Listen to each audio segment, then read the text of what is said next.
Welcome to the city that refused to fall, where walls became trenches and every heartbeat sounded like artillery.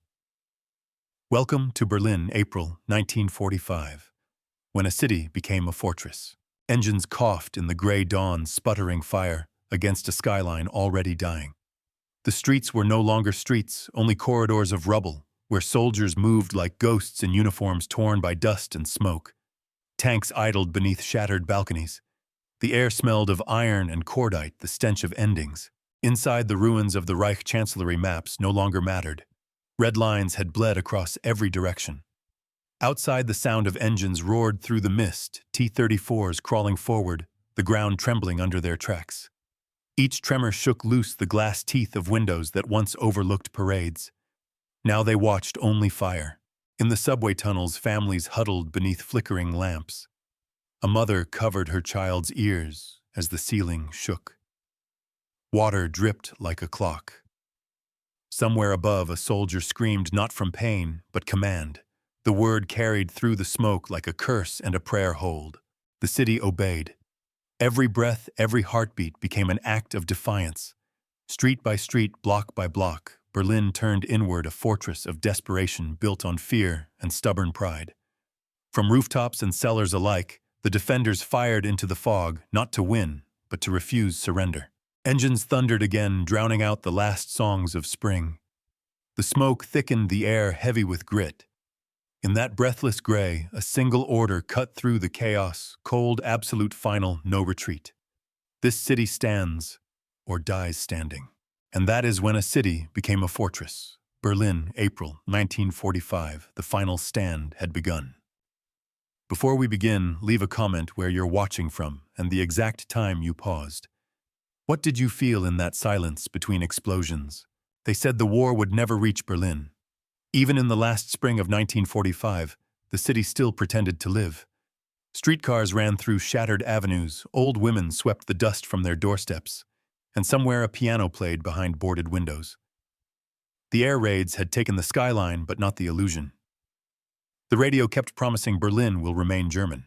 Outside the capital, that illusion collapsed, one red line at a time. From the east, over 2 million Soviet soldiers advanced like an incoming storm. From the south, Konev's armored divisions crushed towns by the hour.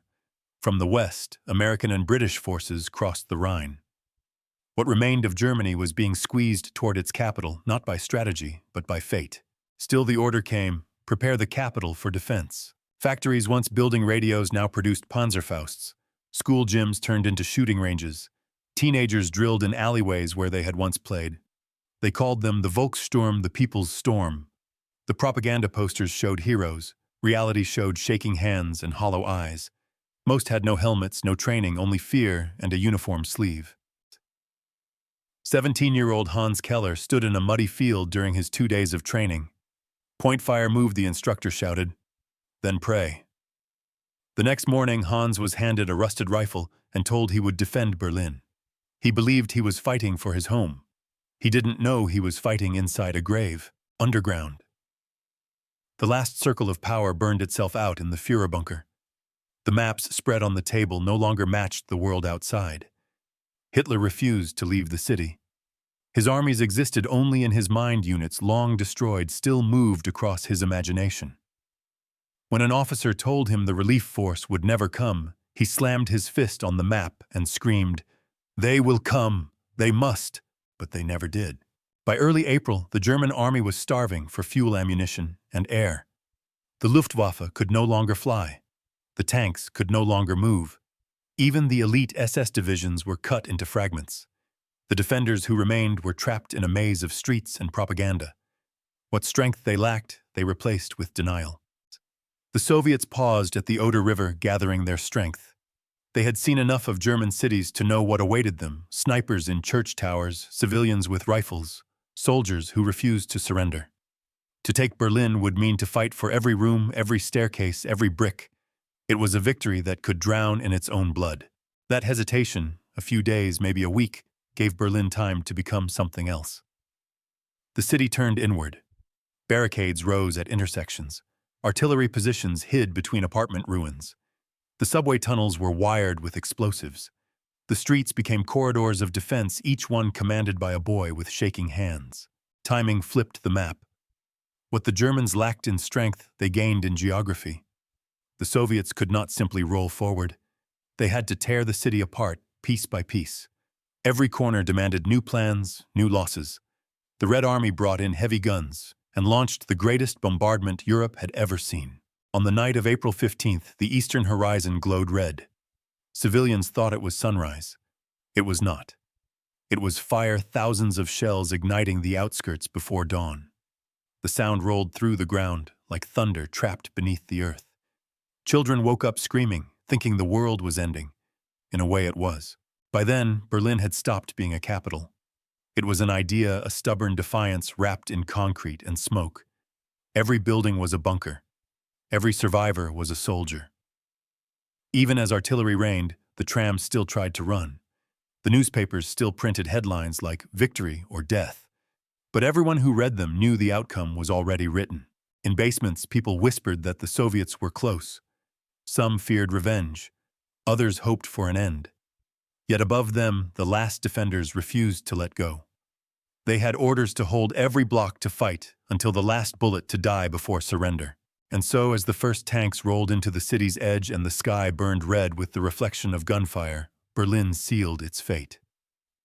The capital of a dying empire had become its final fortress. No one yet knew how long it would stand, only that it would fall loudly. They called it training, but it was survival rehearsal. By the spring of 1945, the German army had no frontline schools left, only fragments of them scattered across burned villages, improvised behind factory walls, hidden in basements where officers lectured over the echoes of shellfire. What had once been a vast machine of discipline and precision was now reduced to a patchwork of desperation. The Wehrmacht that had crossed continents was gone. In its place stood boys, clerks, farmers, and retirees with armbands and borrowed rifles. Officially, each Volkssturm battalion was to receive 2 weeks of instruction. In truth, most received less than 2 days. They practiced reloading in alleyways, throwing grenades into sandbags that never arrived, and digging foxholes in frozen mud that could not be dug. The word readiness had become a ghost. For the armored crews still fighting under General Weidling, discipline remained, if only as habit. Inside the steel belly of a Panther tank, the men could still recite every checklist by memory: ignition, coolant, turret rotation, elevation control. But fuel was life, and life was running out. Each vehicle received barely 15 gallons a day, enough for less than 10 kilometers of movement. Commanders ordered tanks to stay hidden until the enemy came within sight. The engines that once roared across Europe now idled like dying lungs. The Air Force had it worse. The Luftwaffe was grounded, its airfields cratered, its pilots either dead or defending Berlin with rifles. What little aviation fuel remained was stored in sealed drums under the Reich Chancellery, not for aircraft, but for generators to keep the lights on in the bunker. The sky that had once belonged to them now burned red with Soviet artillery flares. And still training continued, because to stop was to admit the end. In a courtyard near the Brandenburg Gate, 20 recruits gathered around a single instructor. He wore a bandaged hand and a medal from another war. "You will learn by watching," he said. "If you live, you'll teach the next." He showed them how to arm a Panzerfaust, the simple deadly tube that was supposed to stop a tank. Its range was 30 meters. At that distance, you could see the face of the man you were killing.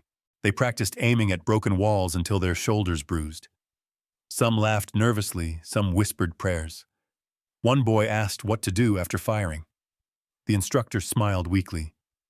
"You run, if you're fast enough." By mid-April, Berlin's defenses were mapped into districts. Each neighborhood was assigned a commander. Bridges were rigged for demolition. Machine gun nests were dug behind statues and fountains. Anti-tank ditches sliced through the parks. They called it Operation Clausewitz, the final defensive plan for the capital. It was precise on paper, impossible in reality, because the city itself no longer obeyed logic. The tram lines were dead. Communications broke with every shell. Fuel convoys were hit before reaching the front. What remained of order depended on trust, thin, frayed human trust between men who barely knew each other. In the eastern sector, a company of SS and Volkssturm fought side by side. Their radio failed on the first day. From then on, their signals were hand gestures and shouts. One man covered another as they reloaded. One carried the wounded until he couldn't anymore. In that chaos, loyalty stopped belonging to the Reich. It belonged to whoever stood beside you and didn't run. Losses came faster than any report could record. In some streets, defenders fell at a rate of 70% in a single day. New recruits replaced them before the bodies cooled. The rhythm of death became a form of discipline. You learned where not to stand, when not to breathe, how to time your silence between artillery bursts. They learned to listen for the distant rumble of T-34 engines, a low growl that meant the Soviets were near. They learned to move between shells to count the seconds between impacts. They learned that courage had nothing to do with shouting. It meant holding a street corner for 5 minutes longer than anyone thought possible. The training manuals, when they existed, still preached precision fire from cover, conserve ammunition coordinate by squad. But no one coordinated anything anymore. The city was cut into islands of resistance. Entire battalions vanished overnight. Command posts were reduced to candlelit rooms where a single map was pinned with broken knives instead of flags. Inside one of those rooms, Captain Franz Riedel wrote his final note to headquarters. "We are surrounded from 3 directions. We hold because there is nowhere to go. Morale uncertain, but order intact." He folded the paper and burned it. No one was left to deliver it. Still, the men followed him. Not because of speeches, but because he was the only one who looked at them as equals. In the ruins of discipline, trust became a weapon stronger than command. There were moments when they almost believed they could hold. A Soviet column burned at Alexanderplatz after walking into a minefield. A German anti-aircraft gun knocked out 3 tanks in a single hour. Cheers echoed through the smoke. But by the next morning, artillery answered 40,000 shells in 12 hours, the ground shaking like a heartbeat. The cheers turned to whispers. Every day, the defenders grew fewer. Every night, the city shrank. But the lessons stuck: movement, cover, silence, endurance. Berlin had become a vast classroom of ruin, where survival was the only exam and no one graduated alive. By the 3rd week of April, the last reserves were gone. The city's fuel stores measured in liters. Tanks were towed into position by horses. Ammunition rationed to 5 rounds per man. And still orders came from the bunker: hold the line. In that final stage of preparation, there was nothing left to prepare. Training had become memory. Lessons had become instinct. Every corner of the city had been mapped, not for strategy, but for sacrifice. And as dawn broke over the smoldering skyline, the men of Berlin, the soldiers, the boys, the broken, took their positions behind the walls of their own making. They no longer spoke of victory. They no longer spoke at all. They waited for the sound that meant everything they'd learned was about to be tested, the roar of engines approaching through the smoke. The first contact came at dawn, April 24, 1945, the day the war truly entered Berlin. The air trembled long before the artillery arrived. The men in the eastern trenches could feel it through their boots, the distant vibration of engines, hundreds of them, moving closer across the plain. Then the whine began rising like wind through metal. Seconds later, the earth split open. Shells screamed overhead, 1,000 at once, and the horizon vanished in fire. The Soviet bombardment lasted for 70 minutes. Nearly 1.2 million shells poured into the outskirts of the capital. Streets disappeared, maps became useless, and whole blocks of buildings collapsed in on themselves. When the barrage lifted, the defenders expected the ground to fall silent. It didn't. It roared. Out of the smoke rolled the first wave of T-34s, their armor glinting red in the morning haze. Infantry followed close behind, gray silhouettes moving like a tide. German spotters counted until they stopped counting. Somewhere near the Spree, an anti-aircraft gun fired the first shot. Its flash lit the ruins like lightning. Then the city answered back. The defenders' line was a jagged scar, no longer straight, barely coherent. Volkssturm units and SS remnants fought from windows, from rooftops, from basements that had no roofs left. Communication was chaos. The main radio frequency crackled with overlapping voices, each one calling for artillery that no longer existed. Bravo sector collapsing, one voice shouted before fading into static. No ammunition at another cutoff midword. Somewhere deeper in the city, a field phone rang unanswered until the cord burned through. In the maze of streets, every meter was a world. Soviet engineers cleared mines under fire, throwing planks across craters as tanks rolled over them. The German defenders knew the ground better, which corners led to dead ends, which alleys could trap a column. At the intersection of Landsberger Allee, a single 88mm gun took position between the ruins of two buildings. Its crew had 6 shells left. They waited until the first tank appeared and fired. The shell struck dead center, splitting the T-34's turret like fruit. The second tank swerved and caught fire when a Molotov hit its engine. Cheers erupted, brief, hoarse, defiant. Then another shell from the Soviet side flattened the gun and everyone behind it. The city bled by the block. By noon, Soviet units of the 5th Shock Army had broken through the outer ring, advancing roughly 800 meters per hour, an impossible pace through rubble. They moved cautiously, losing men to snipers and Panzerfausts hidden in doorways. For every building taken, 10 men fell. Yet the Red Army did not stop. They advanced methodically, clearing each floor with grenades before moving on. Behind them, medics dragged the wounded to makeshift stations marked with red cloth. Though no one could promise safety, shells fell everywhere, even on the hospitals. Inside Berlin, the defenders fought blind. The radio net collapsed entirely by afternoon. Officers resorted to motorcycle messengers, but few survived longer than a single run. One dispatch rider crossed 3 intersections before a tank shell turned his motorcycle into flame. His message, written in pencil, never reached command. Holding East Bridge. Enemy pushing north. Request support. Support never came. Still, resistance was everywhere. Near the Alexanderplatz, Hans Keller, the boy who had trained with a Panzerfaust just days earlier, now crouched behind a pile of bricks.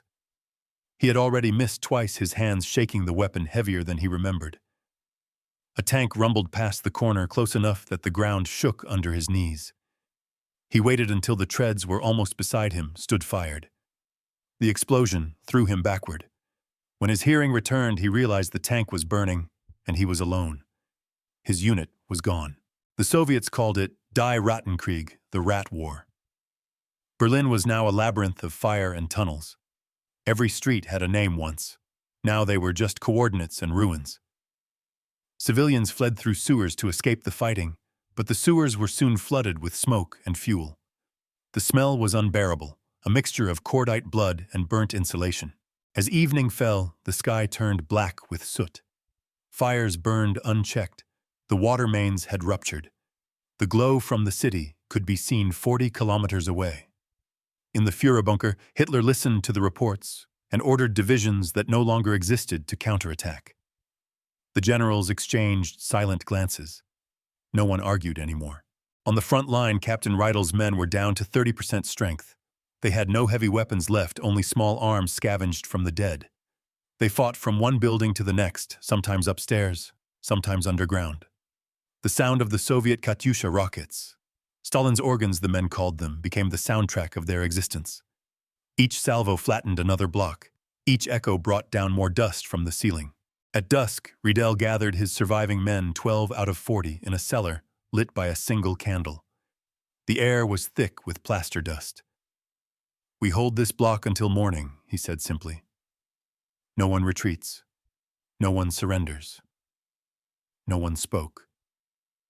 They understood that there was nowhere to retreat to. When night came, the city did not sleep. Tracer rounds stitched the darkness, ricocheting off broken tram rails and the ribs of burned cars. The Red Army pushed through the suburbs, their searchlights cutting through the smoke. German flak guns mounted on trucks fired point-blank into the beams. The flashes made shadows dance across the ruins, silhouettes of men fighting not for victory, but for the right to exist another hour. In one of those hours, the battle swung. Soviet scouts radioed back a critical breach near the Friedrichshain railway yard. The defenders had pulled back too far. A gap nearly 300 meters wide opened between sectors. Through that gap poured tanks and infantry, fanning into the heart of the city. For the first time, artillery fire reached the center, the government quarter itself. The walls of the Reich Chancellery shook. Dust drifted from the ceiling of the Führerbunker like ash from a dying fire. By midnight, Berlin was no longer a line of defense, it was a series of isolated islands. Each block fought its own war. Entire platoons were wiped out, then replaced by civilians with hunting rifles. Women carried ammunition in baskets once used for bread. In some neighborhoods, priests joined the defense, blessing the dead and firing between prayers. The Soviets paid for every meter. One company reported losing 60 men for each city block taken. They advanced by burning flamethrowers, clearing rooms one by one, the air itself turning liquid and red. The wounded lay in the streets until morning, when someone had time to drag them away or step over them. By dawn on April 22nd, the Red Army had reached the city's inner ring. The Spree River glimmered with oil and fire. Bridges collapsed one after another. The defenders fought to destroy them, then realized they had trapped themselves on the wrong side. Ammunition was nearly gone. Fuel was gone. The only thing left was stubbornness and the echo of orders shouted from underground rooms that no longer mattered. Captain Riedel's last transmission was brief. Enemy at the bridge. Holding position. Casualties total. End of message. The radio went silent. When daylight broke again, Berlin was unrecognizable. Smoke covered the sun. The city sounded like an enormous furnace, roaring, breathing, devouring itself. Yet somewhere in that inferno, pockets of resistance still held. Men with no supplies, no water, and no reason still refused to leave their positions. Because for them there was no longer a Germany, no Reich, no future. There was only this street, this hour, this ruin, and the belief that if they stood here long enough, the world might remember that they once existed. And so, in the burning heart of Berlin, combat became a language of silence and fire. The fortress was holding for now. April 25, 1945, the fifth day of fire. The city had lost its shape. Landmarks no longer existed, only direction by memory and smoke. Every building looked the same, black, broken, burning. The Spree glimmered faintly beneath a layer of ash and oil. Bridges had collapsed into the river like ribs snapped from the body of the city itself. Berlin no longer belonged to the living. It belonged to the noise. By dawn, the Soviets had surrounded the government quarter. What remained of the defenders, Wehrmacht SS Hitler Youth Volkssturm, had fused into one desperate organism. They fought not in formations but in reflexes. Each man moved where instinct sent him, ducked, where the last one had fallen, fired, until the barrel burned. Communication was a myth now. The radio static had become white noise, a kind of background prayer. Captain Riedel had not slept in 3 days. His left hand was wrapped in cloth, the wound underneath blackened from shrapnel. He could no longer hold a rifle properly, but he stayed. His company, once 40 men, was now 6. They held a corridor near Wilhelmstrasse, guarding the entrance to a collapsed metro tunnel that civilians were using to flee south. Behind them, women clutched children. In front of them, the city roared like an engine about to die. At 0840, the first Soviet assault came a wave of infantry supported by tanks. The defenders fired everything they had. Grenades bounced off walls, rifles cracked, and Panzerfausts launched from windows like streaks of fire. 2 tanks exploded. The third kept coming, crushing the debris under its treads. The shockwave threw Riedel against the wall. Dust filled his mouth. He tasted brick and blood. He tried to reload, but his left hand failed him. He looked down, the fingers would not close. The scar tore open again. He tied it tighter with his belt and kept firing. Beside him, Hans Keller, the boy from the courtyard, crouched behind a doorway. His face was gray with soot, his hair singed. He was shaking, but his eyes were steady. "Captain," he said, "we can't hold. They're everywhere." Riedel didn't answer. He looked past the smoke and saw the Soviet flag rising from a building across the street. For a moment, it looked like the city itself was bleeding. A shell hit the corner of the house. The floor gave way. Riedel fell through a cloud of dust into what used to be a living room wallpaper, hanging in strips, a piano burned down to its frame. He crawled toward the window, his ears ringing. The room smelled of smoke and perfume, someone's home once. On the piano's fallboard lay a half-burned photograph, a woman and 2 children smiling in a park. The edges curled in the heat. He stared at it just long enough for the next shell to land outside. When he woke, the ceiling was gone. The daylight came through, pale and thick with ash. Hans was still alive, pinned under a beam. Riedel dragged him free, both coughing. They could hear tanks outside, closer now, engines growling, the metal grind of treads on rubble. "We'll move through the subway," Riedel said. His voice was barely there. They reached the tunnel entrance, now half collapsed. The civilians were gone, only the echo of crying remained. The two men waded through the darkness lit by the orange flicker of a burning pipe. Every sound was magnified, the drip of water, the distant clang of metal, the dull rumble above. The tunnel walls sweated. Halfway through, Hans stopped. He pulled something from his pocket, a folded scrap of paper smudged with oil. "My mother wrote this before we left home," he said. Said, if I ever got scared, I should read it out loud. He unfolded it. The words were small, trembling. "Remember that no city is ever stronger than its people, and no fear lasts forever." He smiled faintly, then tucked it back into his coat. Guess she didn't think I'd end up under Berlin. Riedel didn't answer. He kept walking. But in the silence that followed, something changed the rhythm of the bombardment above the tempo of the engines. The Soviets were moving faster now, pushing toward the center. Every explosion echoed the same pulse like a heartbeat, repeating the same motif, the rhythm of inevitability. When they emerged from the tunnel, the air was thick with smoke and snowflakes of ash drifting like winter had returned to bury the city. They found themselves in the shadow of the Reich Chancellery. Its walls were cratered, the windows gone. The courtyard was a graveyard of armor and brick. Somewhere beneath their feet, the Führerbunker still hummed with generators. Riedel's unit, what was left of it, joined a handful of other soldiers behind a barricade made of overturned trucks. Ammunition was nearly gone. They rationed by instinct 2 rounds each. The order came through a runner, breathless, half delirious. "Hold this line. The Führer remains in the city." He collapsed before finishing the sentence. They laughed not from humor but exhaustion. At 16:00, the final assault began. Soviet artillery opened up from all sides, a circular storm. The defenders fired back until their barrels glowed red. Buildings fell in slow motion, dust clouds rolling down the avenues like fog. Men fought hand-to-hand, bayonets and knives in stairwells choked with plaster. The screams blended with the static of broken radios. Somewhere in that chaos, Hans was hit. A fragment caught his side.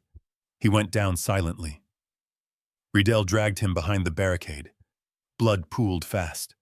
Hans clutched the letter in his hand, the ink smearing under his fingers. "Tell her I wasn't scared," he whispered. He died with his eyes open, staring at the smoke. Riedel sat there for a long time, his back against the wall, the letter still in his grip. Around him, the sound of battle became distant, like waves breaking far away. He tore a piece from his notebook, once used for repair logs, and wrote a single line under the last entry. April 25, 1945, Tank 214 destroyed. Crew lost. Berlin still stands. He slipped the paper into the pocket of the boy's coat. When night fell, the wind carried the smell of rain. For the first time in days, drops began to fall, black with soot, but real. They hissed as they hit the fires, small sounds of relief in a city made of noise. Riedel looked toward the skyline, or what remained of it. Somewhere in that darkness, artillery flashed again, brief, rhythmic, the same heartbeat that had carried through every hour since the siege began. Boom, pause, boom, pause. The motif repeated, the pulse of defiance, of exhaustion, of the last breath of a dying world. He closed his eyes, and for a moment, the sound became almost human, like the echo of footsteps leaving a city that no longer existed. Berlin still stood, but no one left inside it did. When the guns finally fell silent, Berlin was no longer a city, it was a wound. The last shots echoed on May 2, 1945. The Red Army had reached the heart of the capital, and the German flag over the Reich Chancellery was gone. What remained of the defenders emerged from the ruins in small groups, gray with dust and disbelief. Some still carried rifles without ammunition. Others raised their hands, their faces hollow, their uniforms stripped of insignia. The streets were quiet, but it was not peace. It was the pause between endings. In the first count, over 125,000 defenders had fallen in the Battle of Berlin. More than 80,000 Soviet soldiers were dead or missing. Civilian losses were impossible to measure. The hospitals had no walls left, the graveyards no boundaries. Whole families were never found. Fire had erased the concept of names. The city's infrastructure was gone, water power transport. Trams lay like skeletons across the streets. The subway tunnels were flooded, some filled with hundreds who had sought shelter below. Horses roamed among the ruins. Children scavenged metal from burned tanks. It would take Berlin nearly a decade to rebuild its bones. its spirit would take longer. Among the survivors, a strange silence hung. No speeches, no victory parades, only the mechanical rhythm of recovery. Soviet engineers marked every minefield, sappers cleared the bridges one stone at a time. German civilians dug graves for both sides. The smell of lime and smoke became the smell of the new dawn. For those who had commanded men like Captain Franz Riedel, the cost of leadership could not be measured in medals. His name never appeared in any report. The last entry in his unit's logbook ended mid-sentence water-stained, found weeks later in a collapsed bunker near Wilhelmstrasse. Someone, perhaps a Soviet officer, perhaps a scavenger, underlined the final line in pencil. Berlin still stands. The Soviets documented every ruin, every shell crater, every prisoner. They found that only 10% of the city's buildings were still structurally sound. They catalogued 80,000 displaced civilians, half of them without homes. Yet in their reports, they also noted something: unexpected resistance that lasted longer than predicted, command posts that kept transmitting even when surrounded, and young defenders who fought without orders simply because they refused silence. Luck had carried some through where skill could not. One crew survived when their tank jammed in a side street. The malfunction kept them from driving into an artillery barrage. Another platoon survived because a broken bridge collapsed before they crossed it. For every victory of will, there were 10 accidents that decided life and death. Berlin's fall was not determined by genius or failure. It was decided by timing, gravity, and exhaustion. In the days that followed, Soviet soldiers raised their flag over the Reichstag. The photograph would become iconic: smoke, rubble, triumph. But on the ground, there was no triumph.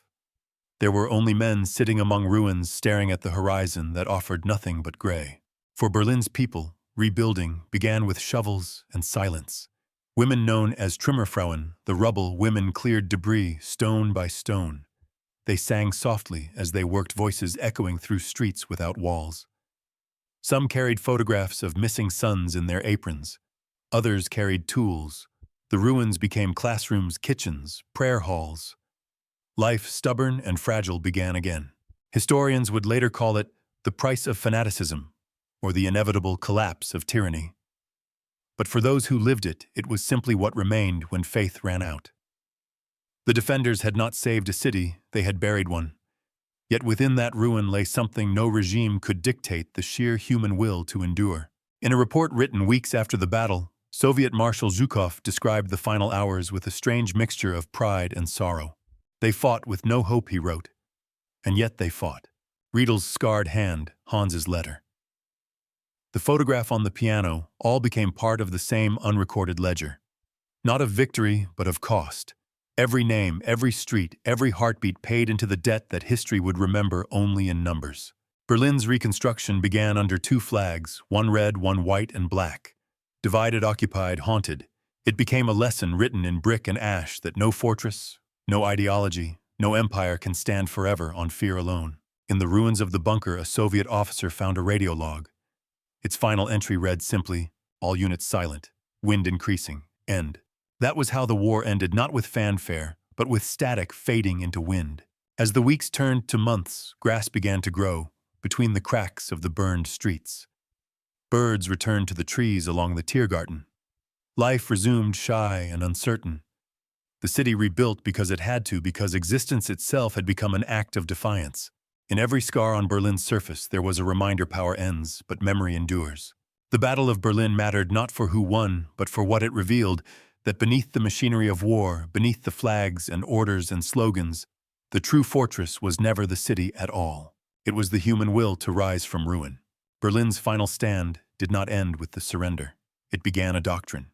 What the ruins taught both sides became the blueprint for modern warfare.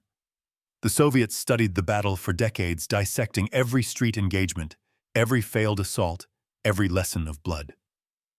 Their reports concluded that urban combat demanded precision, patience, and overwhelming firepower, lessons that echoed later in Budapest, Grozny, and Mariupol. For NATO, the message was equally clear. Never underestimate a population's will to defend its own ruins. A destroyed city could still fight harder than an intact one. The Battle of Berlin became a warning disguised as a victory. Military academies now teach it not as a triumph of arms, but as a failure of leadership and humanity. It showed how ideology can consume strategy, how orders can outlive logic, and how a nation can die inside its own capital long before the enemy arrives. Every collapsed building in Berlin became a case study in the cost of pride.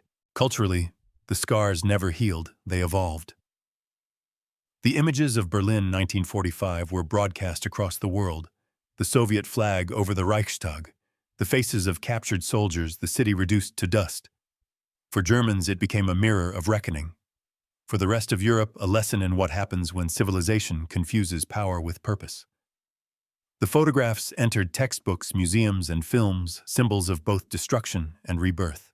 Yet amid the tragedy, a quieter legacy survived: the discipline of record. In the years after the war, archivists, journalists, and survivors began collecting testimonies, documents, and footage. They preserved the small human truths that the official histories overlooked: a repair log, a mother's letter, a soldier's note written in the dark. These fragments, recovered from ash, built a new kind of history, one rooted in evidence, not ideology. Today, Berlin stands as both warning and teacher. Its skyline gleams with glass and steel, but beneath every modern avenue lie the foundations of that siege. Visitors walk past plaques marking where streets became trenches. Museums still display the burned helmets and bullet-pierced diaries. The silence that once filled the city now speaks through memory, a reminder that history's purpose is not to glorify ruin, but to understand it. When a city becomes a fortress, it reveals not just how people fight, but why they choose to. Berlin's story endures because it forces us to ask whether any cause, any flag is worth the price of turning homes into battlegrounds. The echoes of that question still matter in every city where sirens sound, and in every leader who thinks war can be controlled. If this story moved you, remember the truth of history lies not in legend, but in what survives the fire. Subscribe for more archival-based stories, evidence over sensationalism. Because memory, not myth, is what keeps the world from burning again.